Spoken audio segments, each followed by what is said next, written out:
One of Marx's most well-known sayings is that the history of all hitherto existing society is the history of class struggles.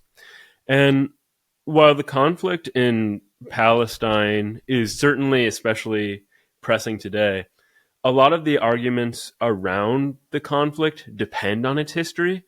And I'm wondering if, as a Marxist, the first thing you do when you consider the issue is look at its history, and more particularly, if you think it's useful to do so through a Marxist lens.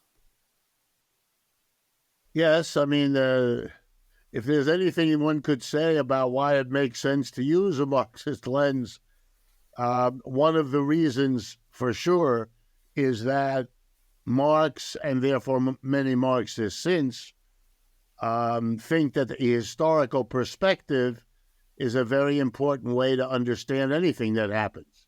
Or to say the same thing more simply, that whatever happens that you're trying to explain is the result of a whole series of prior events that cumulatively, in their many different ways, help to produce whatever it is you're trying to explain. Not to look at the history is to blind yourself, and there's really no logical reason why you would want to do that. And likewise, out of the Marxian tradition comes the notion that understanding classes in society is a way to understand the past, the present, and the way the past has produced the present is, among other ways, by how the class differences emerged, how the conflicts among and within classes shape that process. Now, you can reduce all that to simple-mindedness, but there's no need to do that. Marx didn't do that. If you read Das Kapital, the major work associated with his economic analysis, you'll know that he, for example, did not deal with capitalism as if it had two classes. He was much more nuanced than that. You know, the working class is divided, for example, between the productive and the unproductive laborers. He makes a very big analytic around that.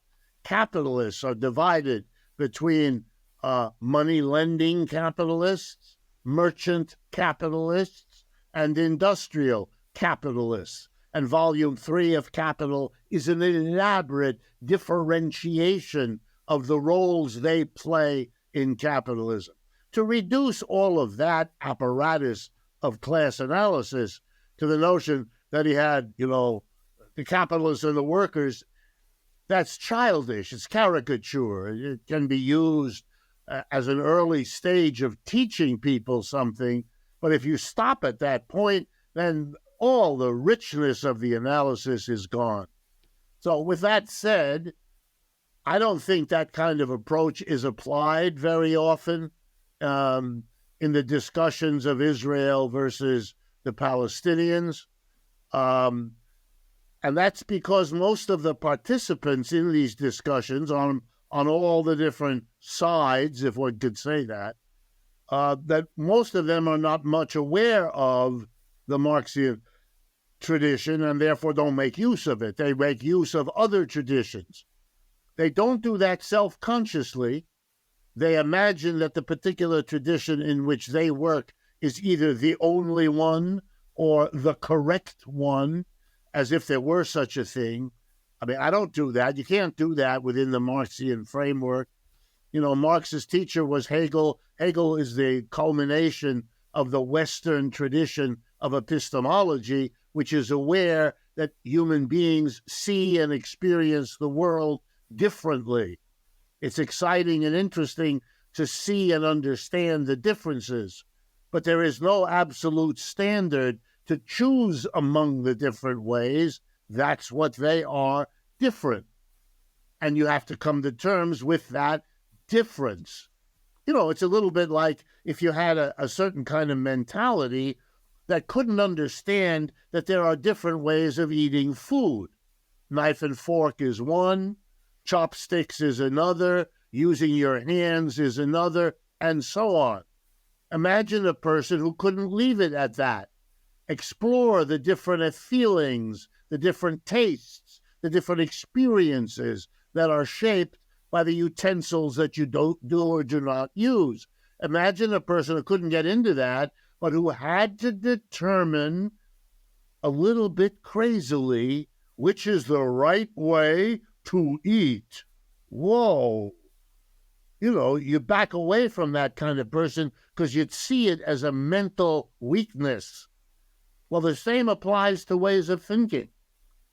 To ways of thinking about Israel-Palestine or anything else you might want to think about. There are different ways of doing it. And the differences matter, absolutely. I'm not talking about indifference, not at all, the opposite. I'm a passionate believer in some and a enemy of others, of ways of looking at the world. But I don't need to assert that mine is the true way, and that way lies a level of anti-human behavior I don't want to go anywhere near.